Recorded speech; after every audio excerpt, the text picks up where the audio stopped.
Hello, ActiveSage here on the Sage channel. It's Sleep, Art, Game, and Eat, and a wonderful update came out today that added a fair few awesome things, one of which was Gatling turrets for large ships, or just large ship Gatling guns. What are they actually called? Yeah, Gatling turrets. And they are pretty damn awesome. If you see here, with my UI turned on, these little target reticles show up at whatever they're aiming at, and you'll actually see they shoot a laser beam directly at it to say whichever one each turret is targeting. You see a whole bunch of them going off here. Ooh, that's some trouble there. But the actual turret doesn't go where the laser beam is aiming, it leads its target, so will indeed actually hit him. And you can see here just a few of these, well, a fair few of them, but a few of them nonetheless, are able to make quick work of the Armageddon Doomsday sort of setup, where a bunch of asteroids are coming at you, and they sort of automatically just take them all out. Now, these small turrets here, I'm really quickly going to delete one, that way I can access the control panel, are, as far as I'm aware, pretty dang powerful, about the same. I'll do a test in a minute to show that how powerful they are in comparison. But they, unlike the other ones, cannot be fed through conveyors. So, these little ones, you can see here there's no button near the bottom to turn on the conveyor. Also, you can indeed turn these on and off, so if I was to want to just shut all these down, I could just go ahead and shut them all off like this. Or, of course, I could turn the radius lower, which will mean they wouldn't shoot at anything until it got closer. But I've just gone and shut them off now. And if we copy and paste this, all those settings do stick, which is very good. Now, these larger turrets, as I said earlier, they actually have the ability to draw from a conveyor. So if I was to go ahead down to this Gatling turret here, I could actually shut off conveyor and it wouldn't pull from a conveyor anymore. And it, just like the small turret, you can also edit its radius. So if I didn't want this shooting at stuff until it gets very, very close, you can see there it's leading its target, but it's not actually shooting. And there we go, it got close enough, and it's gotten far enough away now that it's going to stop firing. So it's pretty dang cool. Now I have really quickly reloaded this world, and now I'm going to fly inside of these large Sage stations. I'm going to just simply shut off those large turrets so you can see the little turrets being the only ones at work. So let me just really quickly fly out of this one. This station, of course, without power. Now the turrets on top of it are no longer taking targets and firing. Now let me shut down this one. I also have some more turrets down there, just in case you're wondering where all the bullets were coming from. I'll shut this one down. Excuse me. There we go.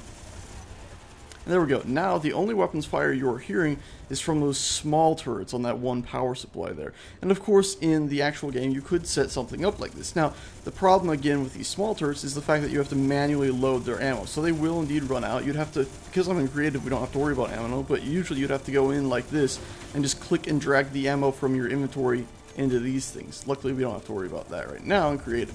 But you can see here, even without those large cannons, a lot of these are being taken out just by this little tiny singular setup. You can see there, that one even got taken out by him. There's a few more getting through, but that could just be because instead of having all the turrets we had before, we had a fair few less. So it's still pretty dang powerful. A few made it down there, but overall, it's pretty damn impressive, I'd say. Now here we are, I've reloaded once again, and I'm going to do some weapons tests just to show sort of the damage amounts from different things. So over here, behind this asteroid, out of their line of sight, you can see we have a few just basically circles here. And then inside each of these circles, I have this new block that's called, let me shut off mirroring, this new block that's called a decoy block. And basically any turret sees this, it'll shoot at it. Now, I'll demonstrate really quickly. I'm going to copy one of these because we're going to need it. That's a ship. So if I was to place this decoy block, let's say, let's go up here next to this turret, place it right here. Since it's attached to the same station as this turret, it's not going to fire at it. Or at least it shouldn't. Oh, actually, yeah, it is going to fire at it. That's pretty silly. So apparently, even if the turrets are attached to the same station, they will fire at it, no matter what. Now, I have noticed on large ships, it looks like the turrets won't actually fire at their own thing. Let me go test that really quickly, just to make sure. Alrighty, here we go, super simple setup. And it does indeed, even on a large ship, fire it. Now, if I was to block it, unfortunately, it's still oh, okay, apparently now it won't shoot at it because it's behind a wall. Now that it's on the ship, it won't shoot at it. Now, of course, if we were to copy this and... no, apparently not. So it does indeed shoot them even if it's on the same ship, which is slightly unfortunate currently. Let's go back to testing a few other things to just get an idea of how much damage they do. Alrighty, so here we go, super simple setup. This is a large station, and we go ahead and put the beacon here, and even though it's connected to the same thing, it still tries to shoot the beacon. Now, if we were to disconnect it, so this is now counting as a separate entity, or ship, or station actually is what this is, it's no longer going to shoot at it because it knows it'll damage its own station to shoot it, which you would have expected it to done before, but of course now it's not. Now if we get it shooting and suddenly block it, it's smart enough to go, hey, my target's been blocked, I can't shoot it anymore, so that's pretty cool. If we separate that, it's now also not going to shoot it because that's a separate ship, but it's not connected to that one. Now if we were to connect both these up, it instantly starts shooting at it because it knows this is, or it detects this all as just one object, so it's going to try to fire its way over to that right there. So it's pretty cool like that. The same applies for ships, so I'm really quickly going to redo all this as a large ship. So here we go, same setup with a large ship. If I block it, keep shooting it. If I do that, counts as a different ship. Once again, stops firing. If I do that, it starts seeing it again. If I do this, oops, sorry, this has gone slightly out of hand here. But anyway, it can no longer see it because it's been shot at such an angle. Now I'll show you guys some damage that these things can do. So you already got a small taste like this. So you can see here, it's firing at this metal. If we were to have more metal around it, it's going to deform. I assume the damage is about as good as the turret on, or weapon on the large, or small ship, pardon. So you can see it's slowly blasting its way through. Now, if I go ahead and remove this now to prevent it from firing anymore, we could probably swap these out for light armor blocks and see how the damage is in that. But if there's an easier way, I'm just going to do that really quickly now and just put another layer on top of it. So there we go, now you can see it's, again, probably about the same amount of damage that would be being done to this armor if this was just a Gatling gun on a small ship. Pretty good, pretty nice. You can see it's done some serious denting damage there. And it's going to keep on firing unless, well, if I connect it up, it's of course going to keep firing, but if I was to, let's say, put a block here and then separate it so it now thinks that's a separate ship, once again, like I've just shown, it stops firing. Very, very interesting. And it could be dangerous if all of a sudden your enemy ship is breaking up and some debris ends up out there, while your turret might stop firing even though it could easily enough push the debris out of the way. It's pretty interesting. Alrighty, and here's one last thing. This is a small turret to show its damage and that it does indeed, like the others, begin trying to fire through its own stuff. Of course, now it's going to shoot at the other ship without problem, but if we were to, let's say, block its own stuff, it's stopping just the same. And its damage amount is pretty damn nice on everything. If we were to cut this away and do, once again, light armor, voila, you can see it bends through that pretty damn quickly. Alrighty, so here I am back at base. Now I'm really quickly just going to throw these little decoys inside those orbs that I was talking about, just to see, sort of show you how they do indeed aim, target. And with so many of them, you can see they're cutting that thing to bits, trying to get at that small thing right in the middle of them. And eventually, they should breach it, or it'll get out of the way. It's actually pretty dang cool. I'll throw a few more of these at slightly different speeds. And their priority of targeting seems to be based around closest target first. So they'll shoot at whatever is closest first. And you see this one's been completely torn up and scorched. The strange thing I have noticed, though, is it does appear that small turrets, or actually any of these turrets, don't seem to push the actual objects about that they're attached to. So these things, you'd expect this ship to be flying all over the place, just as it would be if, let's say, you had a small ship with Gatling guns on it. That isn't really happening, which is a bit silly, but I guess it's to be expected. It'd be a whole lot to compute having these constantly aiming at different ways. Alrighty, so seems like they might not have actually been able to break that metal and just squished it into a small ball, so now it can't actually even reach the thing. Very strange. Very, very strange there. Let's go ahead and, actually, looks like we're going to have to reload this level again. Okay, I actually didn't have to reload. Things just got far enough away, so they stopped firing.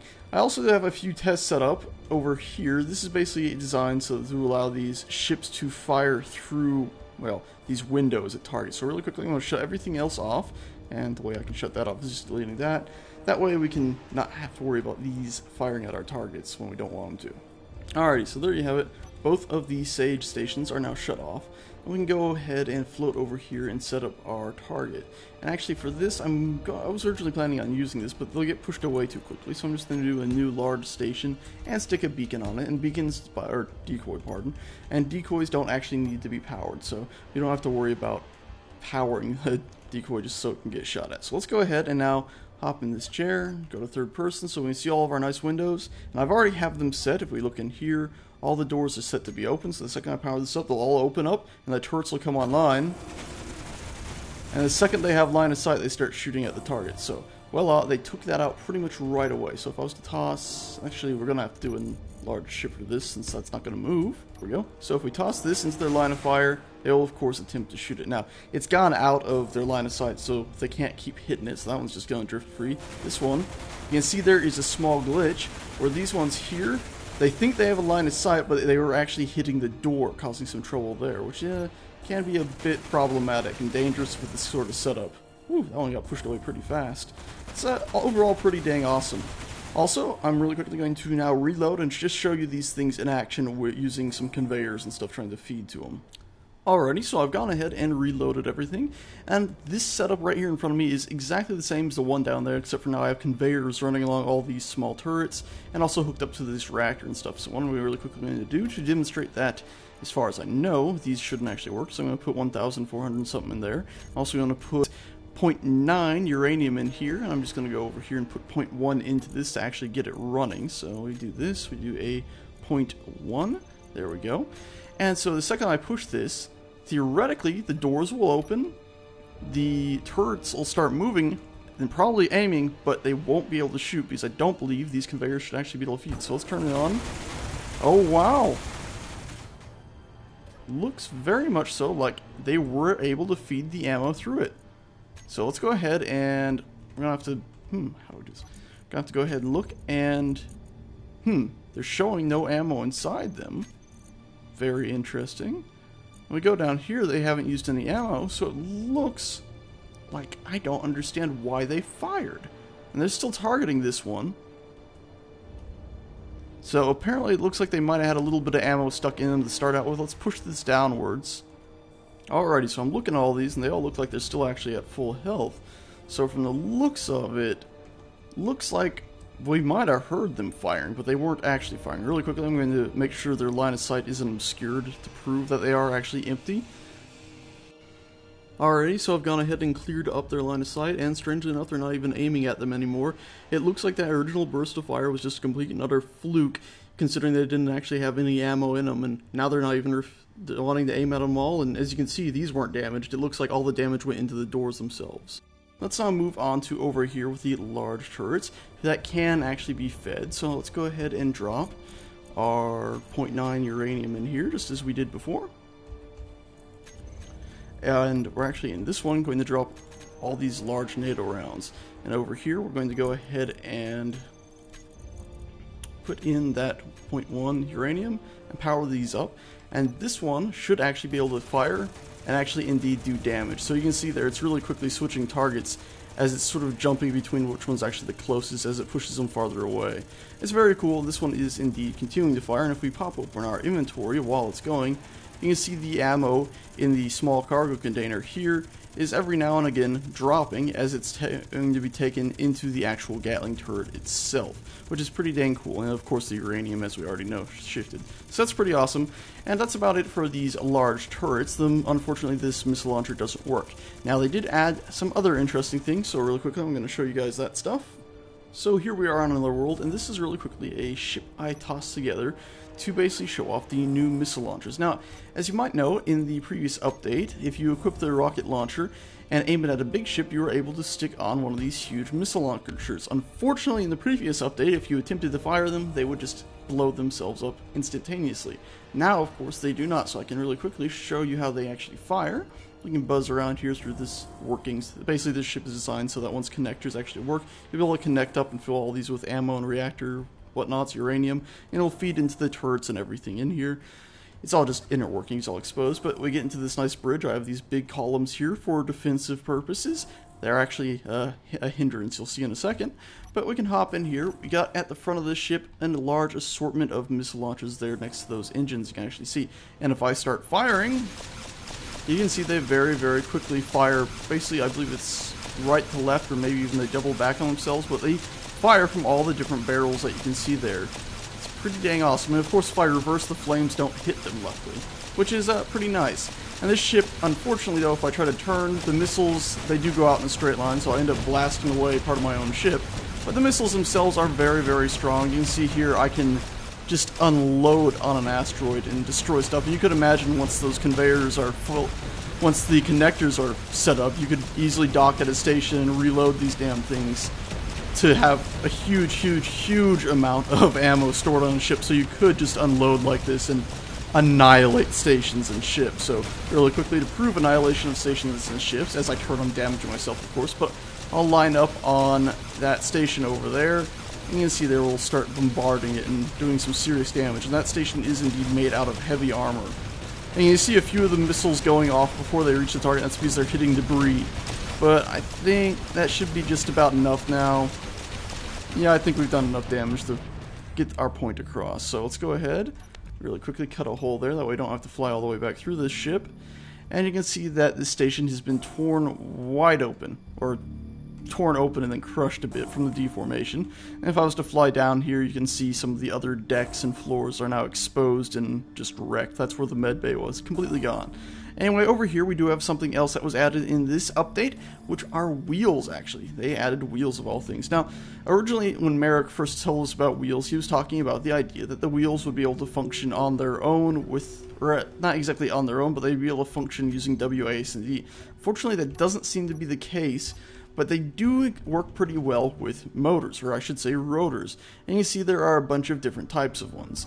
We have basically 3 different types: our 5x5, 3x3, and our 1x1, which I don't exactly see the point of as an actual vehicle wheel, but you could use them as sort of setups for moving parts in large machines, which I'm very excited to use a lot of these in. But using them as their most basic setup as vehicle things, we have vehicles set up as such. These is basically as the devs showed in their little show off.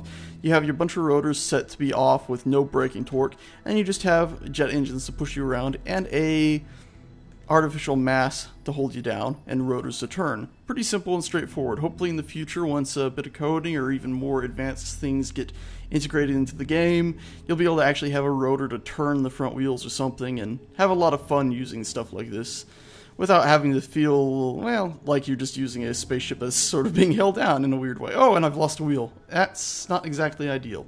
I probably shouldn't have been trying to drive up a wall like that.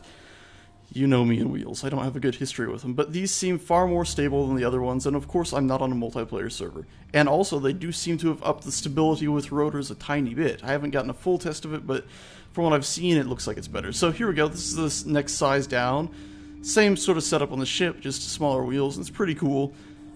It actually gives you a lot of fun to be able to drift around like this and use them. And then of course, I did do some edits over here with, let's just shut all that off. And of course, since it's got no artificial mass, now it's just going to fly away. Pretty cool. But I did do some playing around with the smallest of the wheels. So here's these. They're clearly all off the ground. This is basically just a skid that happens to skid about. Pretty funny, actually. It looks sort of like a dog lying with all of its legs out, or a seal or something. But then I figured, hey, let's actually make this work, and I came up with this silly idea of having them rotated sideways using a rotor there. That way they could actually, you know, hold themselves in place. So really quickly, I'll go ahead and jump in this and demonstrate this. When I said hold themselves in place, I meant that they could actually touch the ground. So here we go. You can see the ones in the front there are actually touching the ground, and as I turn, well, it's a bit hard to turn, but you get the idea. It works. It's not exactly ideal, but it works. Again, these smaller ones would probably be used for just inside machines and other moving parts on larger things. Now, if you felt so inclined, you could do what I've just done here, which is basically set the rotors to spin, which is the simple setup that we have been using when we've done our race things. So if I really quickly turn on our artificial mass, now it pulls down to the ground. And this is just, if I turn off my inertial dampeners, just the rotors spinning the wheels, pulling us along, which is actually pretty dang cool. And of course, I could up these to an insane speed and instantaneously cause some trouble. So want to do that? Want to do that really quickly? We'll just up that one all the way to there, that one to there, that one to there, that one to there. Of course, run into something as per usual, but now they're spinning as fast as they possibly can, and you can see we're going over stuff. It's a lot of fun. The possibilities with these are pretty endless. It'll be amazing to see what people do vehicle-wise, but also just the machines people build using these is all sorts of different things. It'll be pretty damn awesome to see. Anyway, that's about it for this update. It's pretty damn cool. I highly suggest you download and play with it yourself. Anyway, thanks a bunch, guys, for watching. I'll see you next time.